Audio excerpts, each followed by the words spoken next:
आता एक सविस्तर बातमी. फडणवीस, अजित पवार, दत्तात्रय भरणेंसोबत एक बैठक घेऊ असं शिंदेंनी म्हटलंय. संकट मोठं आहे, प्रत्येक नुकसानग्रस्ताला मदत करू असंही आश्वासन शिंदेंनी दिलंय. तर मदत करताना नियम अटी शिथिल कराव्या लागतील असंही शिंदे म्हणाले. संपलाय, पाणी केली, कसं सगळं परिस्थिती आपण पाहिली. नाही, परिस्थिती वाईट आहे, संकट मोठं आहे आणि अशा परिस्थितीमध्ये निकषावर बोट न ठेवता यांना आपल्याला मदत करावी लागेल. मुख्यमंत्री स्वतः फिरतायत, उपमुख्यमंत्री अजितदादा फिरतायत, मी स्वतः फिरतोय.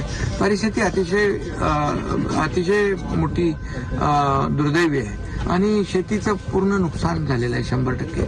तर यामध्ये बिलकुल आमचं सरकार कुठलाही हाताकडता घेणार नाही. आम्ही मुख्यमंत्र्यांच्या बरोबर, आम्ही दोन्ही उपमुख्यमंत्री, कृषी मंत्री आम्ही बैठक घेऊ आणि त्यानंतर याच्यामध्ये सगळे आढावा येतील, पंचनामे येतील आणि पंचनामे करताना देखील थोडं अगदी फ्लेक्झिबल राहावं. लोकांच्या भावना तीव्र आहेत, त्यामुळे नुकसान मोठं आहे, संकट मोठं आहे आणि या अशा संकटामध्ये सरकार एकदम पूर्ण ताकदीने